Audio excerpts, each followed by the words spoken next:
Hi students, welcome to the video on management accounting at your fingertips. This is video number 3. So our topic is functional classification of accounting ratios. So all of you know basic purpose of accounting to throw light on the financial performance, that is the profitability of any organization company, and financial position means its capacity to raise money and invest them wisely, as well as changes occurring in financial position means changes in the activity level. So functional classification in view of financial management or according to tests. We already discussed the additional classification based on assets, and that is profitable income statement and composite, both assets and profit and loss ratio based on that. In this video, we will discuss functional classification in view of financial management or according to test. It may be liquidity ratios, long-term solvency or leverage ratios, activity or efficiency ratios, or asset management ratios. Then fourth one is profitability ratio. So all of you know, a ratio is a statistical yardstick that provides a major relationship between two variables or figures. So first we should know liquidity ratio. Liquidity ratio means short-term solvency ratio. In the short period, whether your organization or business or company is in position to repay the debt, that is the liquidity position. On liquidity ratio, first comes current ratio. Current ratio is otherwise known as working capital ratio. So all of you know, current asset is equal to gross working capital. So net working capital is equal to current assets minus current liabilities. So current ratio is equal to current assets by current liability. So we have already discussed also the vertical forms of preparation of balance sheet. Then under current ratio comes cash in hand, cash at bank, sundry debtor, bills receivable, short-term investment, prepaid expenses, accrued income. Then under current liability comes trade payables, means sundry creditors, bills payable, outstanding expenses, then income received in advance. So current asset by current liabilities should be minimum 2:1.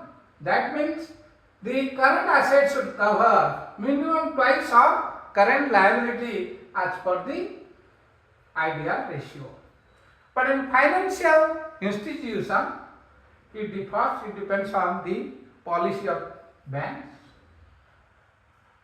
Generally in banks, the ratio is 1.33:1, and sometimes also management permits to sanction loans when current asset, current liability is 1:1. But in general, the yardstick is 2:1. Then liquid or quick ratio. This ratio is liquid asset by liquid liability. So liquid asset means those assets which can be very easily converted into cash.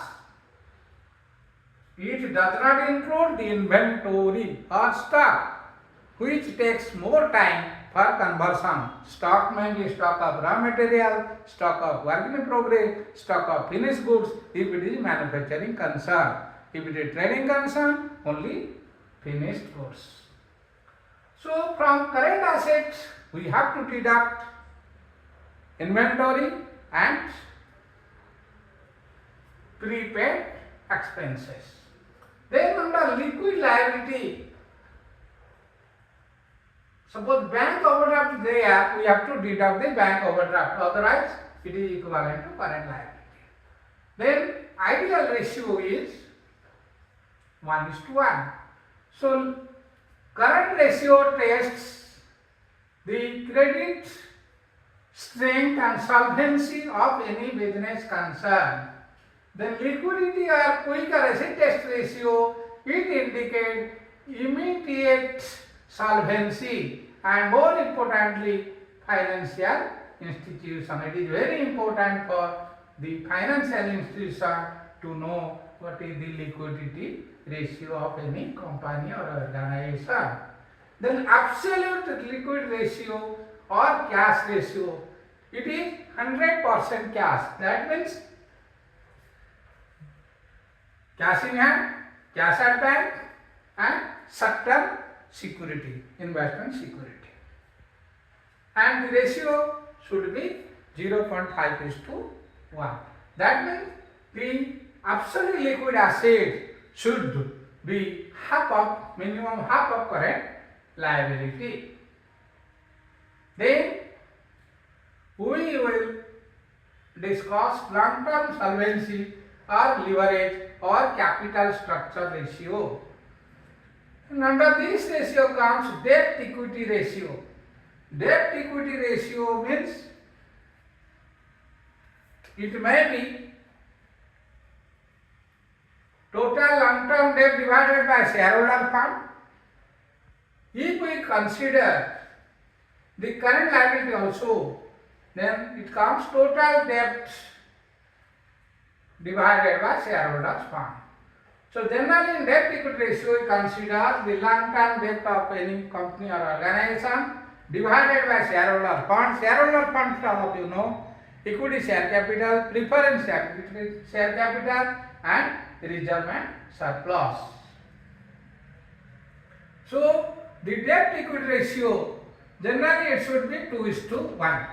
That means if the shareholders fund is 1, that means the company can raise funds only twice, maximum twice. That means suppose the shareholder having 1 crore funds, then the long-term debt can be raised by the company is 2 crores.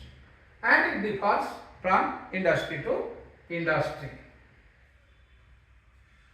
Then total debt to long-term debt, already told, in case of debt equity ratio you can consider total long-term debt by shareholder fund or total debt means both long-term and short-term liability divided by shareholder fund. Then proprietary ratio. Under proprietary ratio we should know how much percent of asset is owned by the shareholder. The formula is shareholder fund divided by total assets. It is a test of financial and credit strength of business. When the shareholder fund covers the major portion of the assets, definitely it is very suitable for the outsider to invest or give loans to that organization or company. Then capital gearing ratio, it is a mechanism to ascertain the extent to which company is practicing trade or equity. That means here the formula is equity share capital plus reserve and surplus divided by preference share capital plus long-term bearing fixed interest, that means debentures, and also the long-term loans from financial institutions. Here in capital gearing ratio, the more is the ratio or percentage of share of equity shareholders, in any company, the investors are in a beneficial position, or the investor will get interest to invest in the company where the equity share capital reserve surplus covers a major portion of assets. Then debt service or interest coverage ratio. In this case, we have to know the statement of profit and loss of the company. Then from that we have to calculate, we have to see how much is the net profit before interest and tax. That means whatever the net profit, we have to do net profit plus interest plus tax. That is net profit before interest and tax divided by fixed interest charge on long term borrowing. Suppose it is 15% debenture. Suppose debenture is 15% of, suppose 50 crores debenture. That is 15% of 50 crores. That is 7.5 crores. Plus, suppose the bank has given 20 crores, so 12% of 20 crores. That is fixed interest charges on long term borrowing. Debt service coverage ratio is very important for appraising long term loans. It proves how far the organization or company is in position to repay the debt raised for a longer period of time. Then solvency ratio. It is total liability to outsider divided total assets. Total liability to outsider, it includes long term liability plus short term liability divided by total assets. So in the next video we will solve one problem. Thank you for watching this video. Don't forget to share this video. It will create more and more enthusiasm to prepare as many numbers of videos as possible.